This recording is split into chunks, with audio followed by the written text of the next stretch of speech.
Hey there, welcome to Movie Review Mom. I'm the mom and I do the movie reviews. If this is the very first time that you've come to my channel, yay, welcome. I'm so glad you're here. I've been waiting for you. My goal is to give you the heads up on filmmaking quality and content so that you can make the best decision for you and your family as to whether or not you want to spend time or money or both watching a specific film. And if you are a returning subscriber, yay, thank you so much for coming back. I truly appreciate your support. Be sure and hit that subscribe button if you're new and click on that little bell and it'll notify you every time I upload a new video, a movie review, a trailer reaction, or documentary analysis, which is every day.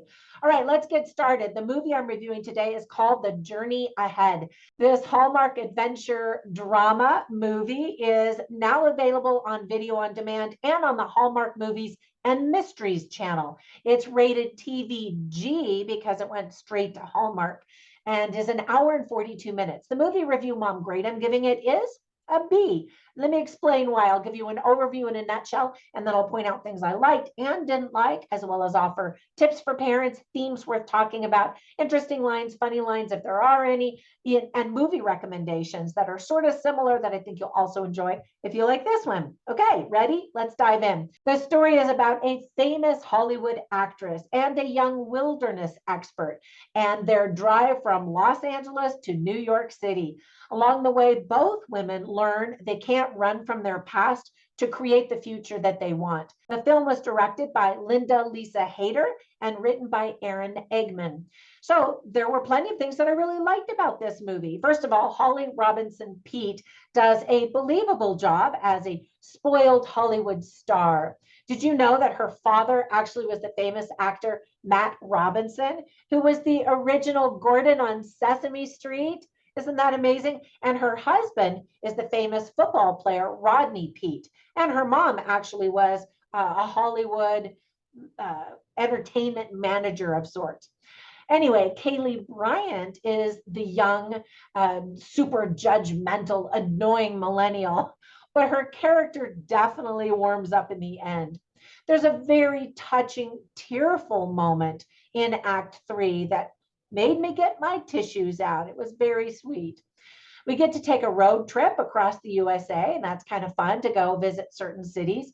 Both of the main characters experience growth with their hard-won insights. The minute you see Mark Humphrey, the handsome Mark Humphrey, you can already tell there is romance a-brewing. So in that regard, the movie's pretty predictable. Let me tell you some of the things that I didn't like. Predictability is one of them. Both of the characters are unlikable at the beginning with attitudes of entitlement and superiority. And I was like, oh, why do people feel like they can treat others with such instant disdain?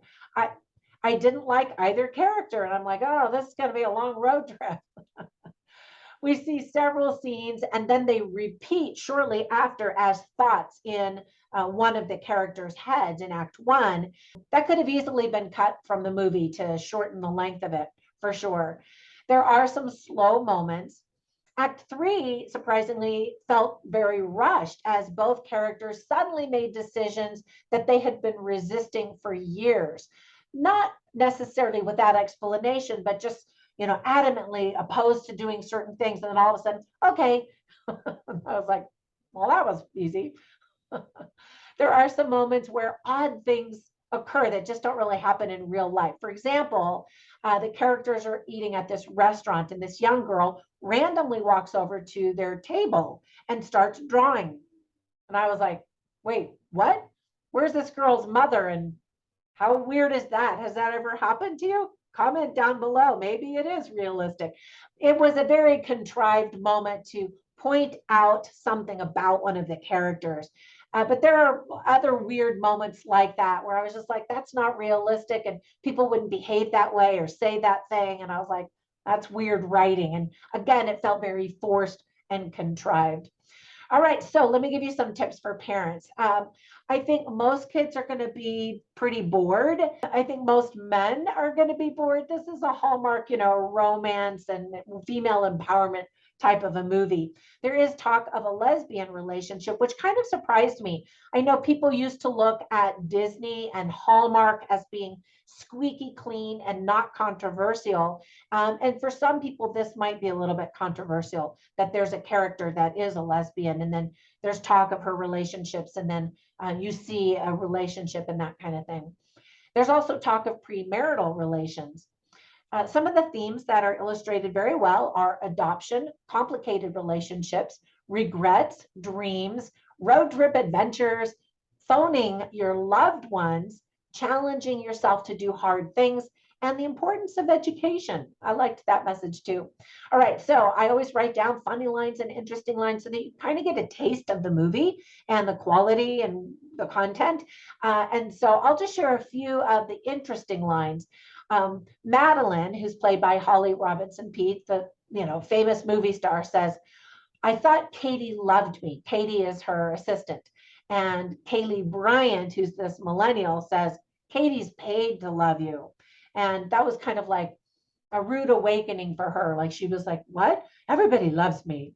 And then Carl, the handsome guy, he says, "It hits you in the heart when it's right, when it's good." So two of the other characters are having a conversation, and this young millennial says, "It's annoying, but she's a big fan," talking about her mother who loves this movie star. And then Madeline, the movie star, says, "Well, she's only human." And then Liz says, she's played by Jessica Steen, and she says, "I want you to be that fearless about who you love." And that, again, is speaking to that conversation about the lesbian relationship. And so I thought that that was interesting. It's great advice. And then Madeline says, "Life is who you love and who loves you back." And they were completely open-minded, no judgment at all. And so it looks like Hallmark is going to be doing that. Maybe I've been missing out. Maybe they've been doing that all along. I don't know. All right, so before we go, let me give you some two recommendations for movies that I instantly thought of. One of my favorite all-time road trip movies is Planes, Trains, and Automobiles. Now, it's very different from this one that we've just been talking about. It's not really a romance per se, but it's just a great buddy movie and a road trip movie. And then another road trip movie I thought of is called Guilt Trip. It actually has Barbra Streisand in the movie. She plays a mom who goes to the Grand Canyon with her son. Anyway, I don't want to give you any spoilers, but it's pretty cute, and it's a road trip and a relationship movie. All right, that's it. I hope that if you watch this movie that you enjoy it like I did. And if you don't, sorry, I tried to give you some heads up on some of that content. Thank you so much for spending a few minutes with me, and I will catch you in the next one. Until then, bye for now.